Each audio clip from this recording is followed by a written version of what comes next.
मन को खाली करना सीखो। एक गुरु का शिष्य बहुत गहन ध्यान कर रहा था, लेकिन उसका ध्यान केंद्रित नहीं हो रहा था।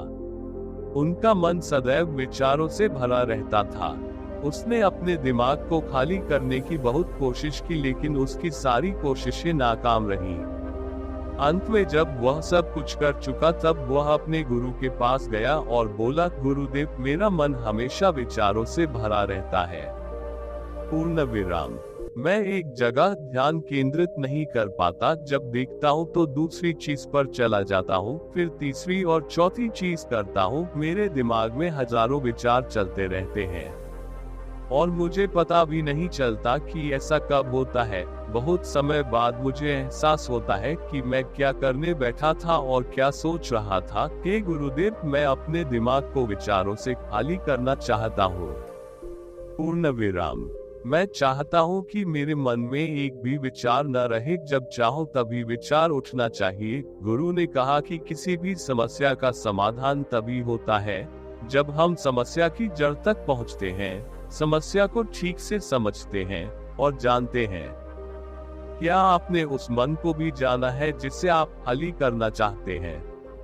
शिष्य ने कहा, गुरुदेव, मैंने मन को जानने की बहुत कोशिश की है, लेकिन जितना इसके बारे में जानता हूँ, यह उतना ही रहस्यमय होता जाता है। पूर्ण विराम।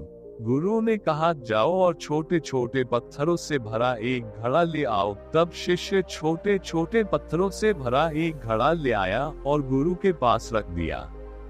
गुरु ने कहा, इस घड़े को अपना मन समझो और इस घड़े में पत्थर भरे हुए हैं। अब इस घड़े में और पत्थर डालो। शिष्य घड़े में पत्थर डालने लगा।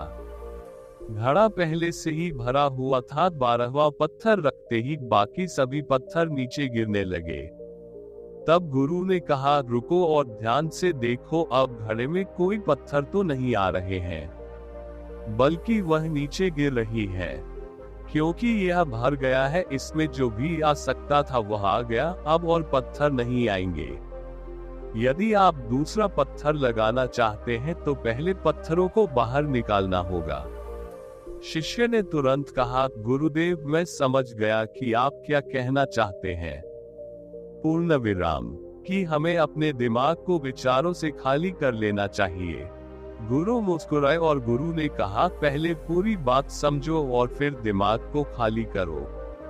गुरु ने कहा कि हमारा मन इस घड़े के बिल्कुल विपरीत है। तुम घड़े को पत्थरों से तो भर सकते हो, लेकिन मन को विचारों से नहीं भर पाओगे। मन हमेशा खाली रहता है। शिष्य ने कहा, गुरुदेव, मुझे कुछ समझ नहीं आ रहा है।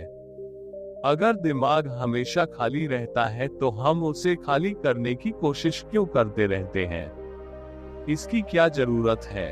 पूर्ण विराम। पूर्ण विराम। गुरु ने कहा, इस घड़े से एक एक करके सारे पत्थर निकालो। शिष्य ने वैसा ही किया और घड़े से एक एक पत्थर निकालता रहा और अंत में घड़ा खाली हो गया।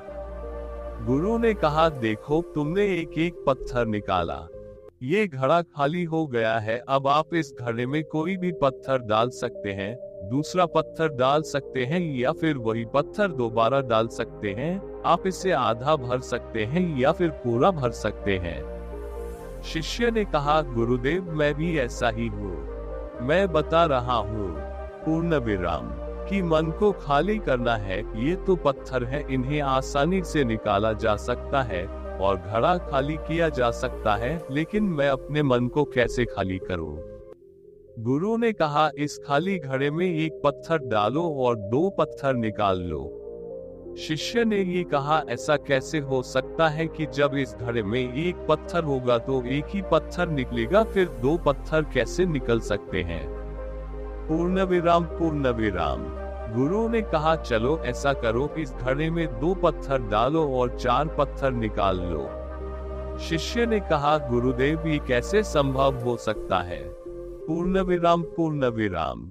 ये कोई चमत्कारी बर्तन नहीं है कि 1 डालो तो 2 निकालो, 2 डालो तो 4। गुरु ने कहा, ये घड़ा चमत्कारी नहीं है, लेकिन तुम्हारा घड़ा यानी तुम्हारा मन चमत्कारी है। यदि आप इसमें एक विचार निकालेंगे तो इसके पीछे 2 विचार होंगे। जब आप उन 2 विचारों को पकड़ते हैं तो उनके पीछे 4 विचार उभर आते हैं।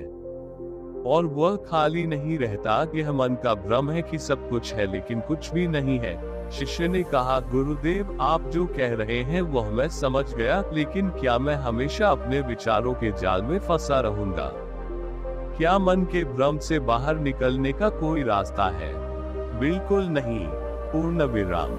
और जब आप उन 4 विचारों को पकड़ते हैं तो उनके पीछे 16 विचार उभरते हैं, और ऐसा करने से विचारों की एक लंबी श्रृंखला बन जाती है और आप कहीं नहीं रुकते, एक के बाद दूसरे विचार को पकड़ते चले जाते हैं।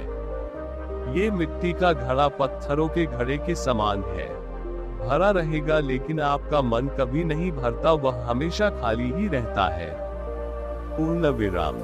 हमारा दिमाग भी एक विचार के बाद हमारे लिए हजारों विकल्प खोल देता है, और हम एक मुख्य विचार को छोड़कर उन हजारों विकल्पों में फंस जाते हैं। शिष्य ने कहा, मैं आपकी बात अच्छी तरह समझ गया हूँ, लेकिन अब मुझे क्या करना चाहिए, मेरा मार्गदर्शन करें। पूर्ण विराम। गुरु ने कहा, मन के जाल में मत उलझो, मन को खाली करने की कोशिश मत करो, अपना ध्यान इकट्ठा करो, एकाग्रता लाओ, जो भी कर रहे हो उसे अंतिम मानकर करो, ऐसे करो कि बाद में इसमें आपको कुछ भी करने की जरूरत नहीं है। और जब आप किसी दूसरे विचार पर काम करते हैं तो बस उसी पर काम करें, कोई दूसरा विचार नहीं। मन के भ्रम से बाहर निकलना इतना आसान नहीं है, लेकिन अभ्यास सब कुछ कर सकता है। पूर्ण विराम। शिष्य ने कहा, गुरुदेव मैं भी ऐसा ही करूंगा, ये समझाने के लिए आपका बहुत बहुत धन्यवाद। हम सभी अपने दिमाग को खाली करने की कोशिश करते हैं, मन में उठते बैठते विचारों से परेशान रहते हैं। हम चाहते हैं कि ये विचार कहीं चले जाए और हम शांत हो जाते हैं, लेकिन जितना हम इन विचारों से दूर भागते हैं। पूर्ण विराम। हम विचारों का उपयोग करते हैं कि वे हमें शांत करते हैं, और वे आपके उन्हीं विचारों से जुड़े होते हैं जिन्हें आप छोड़ना चाहते हैं, इसलिए ये विचार इतनी शक्तिशाली हैं। जब आप सोचना ही नहीं चाहते तो आप शांत रह सकते हैं। ये तभी संभव है जब आप शांत रहने की कोशिश करना बंद कर दें और अपनी समस्या को हल करने पर ध्यान दें, ध्यान केंद्रित करें और समझें कि चिंता करने से नहीं बल्कि सोचने से समाधान मिलता है। पूर्ण विराम। गुरु ने कहा, इस मिट्टी के बर्तन को पत्थरों से आधा भर दो। शिष्य ने वैसा ही किया। फिर गुरु ने कहा, अब इन पत्थरों में से एक पत्थर चुन लो और उस पत्थर की एक छोटी सी मूर्ति बनाकर मुझे दे दो, मैं जानता हूँ कि तुम एक अच्छे कलाकार हो। जब शिष्य ने 11वां पत्थर निकाला और उस पत्थर को तराशना शुरू किया तो उसे एहसास हुआ कि यह पत्थर अच्छा नहीं है। पूर्ण विराम। तो उसने घड़े से दूसरा पत्थर निकाला, उसे वह पत्थर भी पसंद नहीं आया। फिर उसने तीसरा पत्थर निकाला, उसका रंग उसे पसंद नहीं आया। फिर उसने चौथा पत्थर निकाला, लेकिन उसे इस पत्थर में एक दोष निकला। इस प्रकार उसने लगभग सभी पत्थर बाहर फेंक दिए। उसे ऐसा करते देख गुरु ने कहा, वह पत्थर जो तुमने पहली बार निकाला था। पूर्ण विराम। ये समझकर उसी पत्थर की खोज करो कि तुम्हारे पास कोई दूसरा पत्थर नहीं है। तब शिष्य ने उस पत्थर को ही खोजना शुरू कर दिया और उस पत्थर से उसने अपने गुरु की एक बहुत ही सुंदर मूर्ति बनाई और अपने गुरु को भेंट की और कहा, बहुत सुंदर, इस पत्थर से मूर्ति बनाई जा सकती है। मैं इसका विचार भी नहीं कर सकता था। गुरु ने कहा कि जब कोई दूसरा विकल्प नहीं है तो हम अपनी सारी ऊर्जा उसमें लगा देते हैं और उसे सर्वश्रेष्ठ बनाते हैं। जब कोई दूसरा विकल्प है तो हम सिर्फ पत्थर चुनते रहते हैं। मान लीजिए कि मूर्ति नहीं बनाई गई है। पूर्ण विराम। इसी के साथ इस वीडियो को खत्म करते हैं। दोस्तों, उम्मीद करता हूँ आपको इस कहानी से एक अच्छी सीख मिली होगी। ये कहानी आपको कैसी लगी हमें कमेंट बॉक्स में कमेंट करके जरूर बताएं और साथ ही इस कहानी को अपने दोस्तों के साथ जरूर शेयर करें ताकि उन्हें भी इस कहानी से कुछ सीखने को मिल सके। धन्यवाद।